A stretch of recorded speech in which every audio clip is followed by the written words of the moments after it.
Hi friends, welcome back to Tejaswini YouTube channel. ಸ್ನೇಹಿತರೆ, ನಾನು ಇವತ್ತು ಒಬ್ಬಟ್ಟು ಮಾಡೋದನ್ನು ತೋರಿಸ್ತಿದ್ದೀನಿ ನಿಮಗೆ. ಬೇಳೆ ಒಬ್ಬಟ್ಟು ಇವು ತೊಳೆದು ಚೆನ್ನಾಗಿ ಬೇಯಕ್ಕಿಟ್ಟಿದ್ದೆ ಪಾತ್ರೆಗೆ. ಹಂಗೆ ಮುಟ್ಟು ನೋಡಿದ್ರೆ ಅದು ಬೆಂದಿದೆ. ಈ ಥರ ಬೇಯಿಸ್ಕೊಂಡು ನೀರು ಸಪ್ರೇಟು ಬೇಳೆ ಸಪ್ರೇಟು ಮಾಡಿಟ್ಕೊಳ್ಬೇಕು. ನೀರು ಮತ್ತು ರಸಮ್ ಮಾಡ್ತೀರ, ಕಟ್ಸಾರು ಅಂತೀವಲ್ಲ, ಇಲ್ಲ ರಸಮ್ ಮಾಡ್ತೀವಿ. ಅದರಲ್ಲಿ ಬಗ್ಗಿಸ್ಬಿಟ್ಟು ಮತ್ತೆ ಈ ಬೇಳೆನ ಪಾತ್ರೆಗೆ ಹಾಕ್ಕೊತಾ ಇದ್ದೀನಿ. ಯಾಕಂತಂದರೆ ಇದಕ್ಕೆ ಬೆಲ್ಲ ಸೇರಿಸ್ಕೊಂಡು ಮತ್ತೆ ಬೇಯಿಸ್ಕೋಬೇಕಾಗುತ್ತೆ. ಅದನ್ನು ತೋರಿಸ್ತೀನಿ. ಇದನ್ನೆಲ್ಲ ಮತ್ತೆ ಪಾತ್ರೆ ಇಟ್ಕೊಂಡು ಈ ನೀರು ಸಪ್ರೇಟ್ ಮಾಡಿ ಪಕ್ಕಕ್ಕೆ ಇಟ್ಕೊತಾ ಇದ್ದೀನಿ. ಇದಕ್ಕೊಂಚೂರು ಕೊಬ್ಬರಿ ಹಾಕ್ಕೊಂಡ್ರು ಚೆನ್ನಾಗಿರುತ್ತೆ ಸ್ನೇಹಿತರೆ. ಅದಕ್ಕೆ ಕೊಬ್ಬರಿ ಕಟ್ ಮಾಡಿ ಮಿಕ್ಸಿಗೆ ಹಾಕಿ ತೆಗೆದು ಇಟ್ಕೊತಾ ಇದ್ದೀನಿ. ಈ ಬೇಳೆ ಜೊತೆನೇ ಮಿಕ್ಸ್ ಮಾಡಿಕೊಂಡು ಇಟ್ಕೊಂಡು ಮತ್ತೆ ರುಬ್ಬೋವಾಗೆಲ್ಲ ಎಲ್ಲ ಮಿಕ್ಸ್ ಮಾಡಿ ರುಬ್ಕೊಳ್ಳೋದು ಸ್ನೇಹಿತರೆ. ಬೆಲ್ಲ ಎಲ್ಲ ಪುಡಿ ಮಾಡಿ ಇಟ್ಕೊಂಡೆ. ಕವರಲ್ಲೇ ಹೊಡ್ಕೊಂಡ್ರೆ ಪಕ್ಕಕ್ಕೆ ಎಗರ್ದಿರ ಇರುತ್ತೆ ಅಂತ ಕವರಲ್ಲಿ ಹಂಗೆ ಹೊಡ್ಕೊತಾ ಇದ್ದೀನಿ. ನುಣ್ಣಗೆ ಪುಡಿ ಮಾಡಿ ಇಟ್ಕೊಂಡು ಬೇಳೆಗೆ ಮಿಕ್ಸ್ ಮಾಡ್ಕೋಬೇಕು. ಬೆಲ್ಲ, ಹಸಿ ಕೊಬ್ಬರಿ, ಏಲಕ್ಕಿನೂ ಹಾಕಿದ್ದೆ. ಅದನ್ನೆಲ್ಲ ಮಿಕ್ಸ್ ಮಾಡಿ ಗ್ಯಾಸ್ ಆನ್ ಮಾಡಿ 1-2 ನಿಮಿಷ ಸಿಮ್ಮಲ್ಲಿ ಇಟ್ಕೊಂಡ್ರೆ ಚೆನ್ನಾಗಿ ಬೇಯುತ್ತೆ. ಟೇಸ್ಟ್ ಚೆನ್ನಾಗಿರುತ್ತೆ ಅಂತ. ಈ ಹಸಿ ಸ್ಮೆಲ್ ಇಲ್ಲದೆ ಬೆಲ್ಲ ಚೆನ್ನಾಗಿರುತ್ತೆ.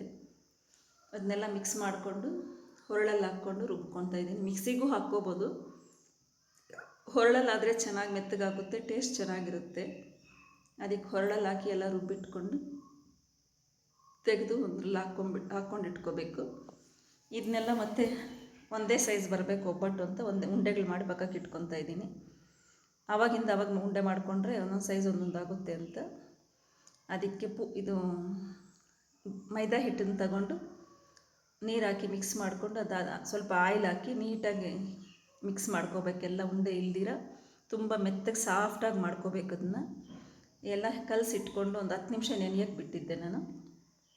10 ನಿಮಿಷ ಬಿಟ್ಟು ಮತ್ತೆ ಎತ್ಕೊಂಡು ಒಬ್ಬಟ್ಟು ಮಾಡೋಕ್ಕೆ ರೆಡಿ ಮಾಡ್ಕೊತಾ ಇದ್ದೀನಿ ಸ್ನೇಹಿತರೆ. ಮೈದಾ ಹಿಟ್ಟು ಎಷ್ಟು ತೊಗೊತೀವೋ ಅದರ 2ರಷ್ಟು ನಮಗೆ ಬೇಳೆದ ಪೂರ್ಣ ಇರಬೇಕು. ಅದನ್ನ ಹಾಕಿ ಹಿಂಗೆ ಇಟ್ಕೊಂಡು ಮಡಚಿಟ್ಕೊಂಡು ಕವರ್ ಹಾಕ್ಕೊಂಡು ತಟ್ಕೊಂಡ್ರೆ ಮೈದಾ ಎಷ್ಟು ನೆನೆದ್ರೆ ಅಷ್ಟು ಚೆನ್ನಾಗಿ ಬರುತ್ತೆ ಒಬ್ಬಟ್ಟು. ನಮಗೆ ಎಷ್ಟು ಅಗಲ ಬೇಕಾದರೂ ತೆಗಿಬೋದು ನಾವು ಮೈದಾ ಚೆನ್ನಾಗಿ ನೆನೆದ್ರೆ. ಈ ಥರ ತಟ್ಕೊಂಡು ಸುಡ್ಕೊಂಡ್ರೆ 2 ಕಡೆಯೂ 1 ನಿಮಿಷ ಸುಡ್ಕೊಂಡ್ರೆ ಒಬ್ಬಟ್ಟು ರೆಡಿ ಆಗುತ್ತೆ ಸ್ನೇಹಿತರೆ. ನನ್ನ ಚಾನಲ್ ಸಬ್ಸ್ಕ್ರೈಬ್ ಮಾಡಿ, ಇಷ್ಟ ಆದರೆ ಲೈಕ್ ಮಾಡಿ, ಶೇರ್ ಮಾಡಿ. ಒಂದು ಸಾರಿ ಈ ರೆಸಿಪಿನ ನೀವು ಟ್ರೈ ಮಾಡಿ ನೋಡಿ, ನನಗೆ ಕಾಮೆಂಟಲ್ಲಿ ಹೇಳಿ ಫ್ರೆಂಡ್ಸ್. ನನ್ನ ಚಾನಲ್ ಸಬ್ಸ್ಕ್ರೈಬ್ ಮಾಡಿ. ಇದು 2 ಕಡೆಯೂ ಸುಟ್ಕೊಂಡ್ರೆ ಒಬ್ಬಟ್ಟು ರೆಡಿ ಆಗುತ್ತೆ. ಒಂದು ಕಡೆ ಸುಟ್ಟಿದೆ, ಇನ್ನೊಂಚೂರು ಸುಟ್ಟರೆ ಚೆನ್ನಾಗೇ ಇರುತ್ತೆ. ಗ್ಯಾಸ್ ಹೈ ಫ್ಲೇಮಲ್ಲಿ ಇಟ್ಕೊತೀರ ಸುಟ್ಕೋಬೇಕು, ಚೆನ್ನಾಗಿರುತ್ತೆ ಟೇಸ್ಟ್ ಒಬ್ಬಟ್ಟು.